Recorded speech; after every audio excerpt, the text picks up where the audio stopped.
नमस्कार दोस्तों, science media पे आप सभी लोगों का स्वागत है। आप सभी लोग वीडियो को पूरा देखिए और बताइए कि आप लोगों को वीडियो कैसा लगा। तो चलिए बिना समय गंवाए हम लोग वीडियो को स्टार्ट करते हैं। तो आज का हमारा टॉपिक रहने वाला है प्रजनन। प्रजनन एक ऐसा टॉपिक है जिससे सभी एग्जाम में प्रश्न आते हैं। जो अभी आरआरबी ग्रुप डी का एग्ज़ाम हुआ उसमें, और RRB technician, ALP, RRB JE, इन सभी एग्जाम में भी प्रजनन से काफ़ी अच्छे अच्छे प्रश्न आए हुए थे। तो सबसे पहले हम लोग समझते हैं कि प्रजनन का मतलब क्या होता है। प्रजनन का मतलब होता है कि नई लाइफ का जन्म लेना। तो चलिए हम लोग इसको एक उदाहरण के माध्यम से समझते हैं। जैसे तुम्हारे घर में बिल्ली के बच्चे को होना या पेड़ से नए पौधे का उगना, यह सब कैसे हुआ? यह सब प्रजनन के द्वारा ही हुआ। जैसे हम लोग सुबह सुबह चना भिगोते हैं, यदि हम लोग उस चने को 2 दिन तक छोड़ दें तो वह चना अंकुरित हो जाता है। फिर उस अंकुरित चने को जाकर जमीन में गाड़ दें तो कुछ समय बाद उससे एक नया पौधा बन जाता है। तो यह कैसे हुआ? यह प्रजनन के द्वारा ही हुआ। तो सबसे पहले हम लोग देखते हैं प्रजनन का डिफिनेशन इस प्रकार है।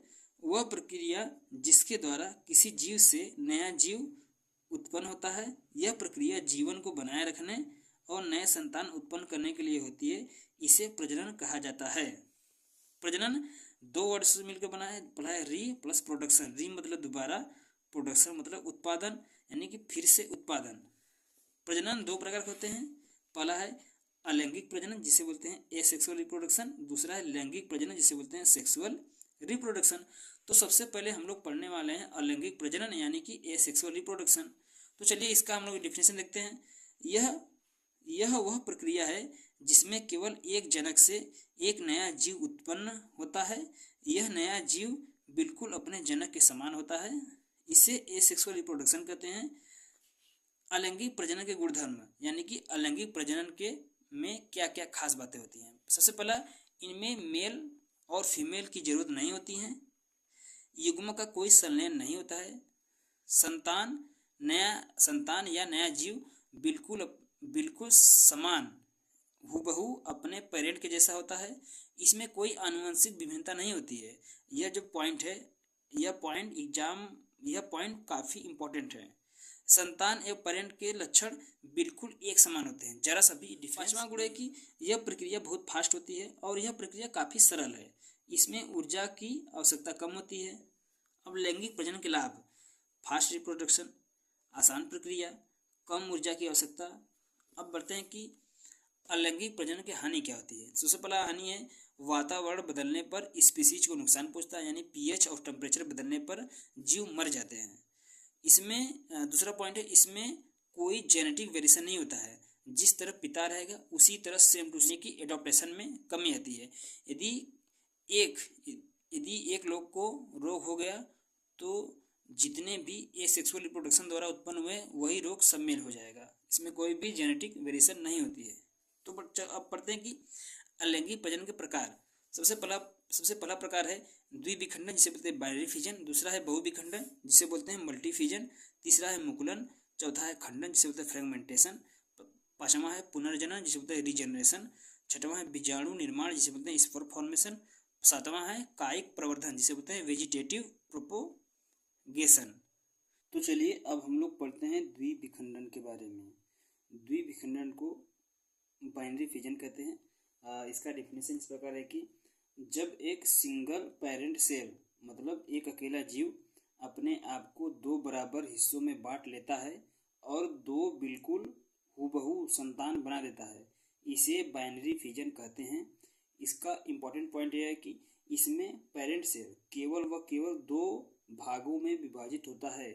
2 से ज़्यादा भागों में विभाजित कभी नहीं होगा। बाइनरी फिजन केवल एक कोश की जीवों में होता है।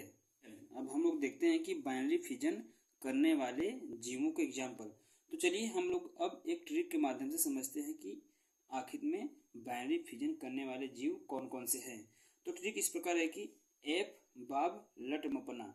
ए से हो जाएगा अमीबा, पी से हो जाएगा पैरामीशियम, ई से हो जाएगा यूग्लिना, बी से हो जाएगा बैक्टीरिया, ए से हो जाएगा आर्कीबैक्टीरिया, बी से हो जाएगा ब्लू ग्रीन एल्गी, एल से हो जाएगा लिस्मेनिया, एम से हो जाएगा माइकोप्लाज्मा, पी से हो जाएगा प्रोटोजोआ और एन से हो जाएगा नॉस्टॉक और ए से हो जाएगा इनाबिना। जो क्लास 10th वाले बच्चे हैं वो केवल और केवल अमीबा, अमीबा, बैक्टीरिया, प्रोटोजोआ और लिस्मेनिया को ही याद रखेंगे। इसमें एक्स्ट्रा पॉइंट ये है कि अमीबा में कोशिका विभाजन किसी भी तल से हो सकता है, क्योंकि इसका संरचना मतलब इसका आकार इरेगुलर होता है। इसका मतलब शेप फिक्स नहीं होता है, कभी गोला हो जाएगा, कभी चौड़ा हो जाएगा। इसीलिए जो अमीबा होता है यह केवल और केवल मतलब कि अमीबा में विभाजन किसी भी तल से हो सकता है, इसका तल फिक्स नहीं है। जैसे कि पैरामीशियम हो गया, यूग्लिना हो गया, इन सब का तल फिक्स होता है। ठीक है, तो आगे हम लोग देखते हैं कि चलिए, तो आगे हम लोग पढ़ने वाले हैं मल्टीफिजन के बारे में। चलिए पढ़ते हैं मल्टीफिजन। हम लोग मल्टीफिजन को बोल सकते हैं कि यह बाइनरी फिजन का एक अपग्रेडेड वर्जन है। तो चलिए हम लोग इसका डेफिनेशन देखते हैं और आगे इसके बारे में कुछ जानते हैं। इसमें जब एक ही पेरेंट सेल एक बार में कई छोटे छोटे संतान पैदा कर दे तो इसे हम लोग मल्टीफिजन कहते हैं। इसमें खंडन 2 से ज़्यादा होगा। अब कितना संख्या में होगा इसका कुछ पता नहीं है। मल्टीफिजन कब होता है?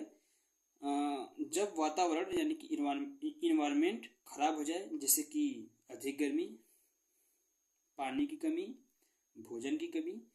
जब इन सब जब ये सब कमी होता है, जैसे पानी में कमी, भोजन में कमी, अधिक गर्मी हो, तब जो बाइनरी फिजन करने वाले जीव होते हैं वही मल्टी फिजन करने लगते हैं।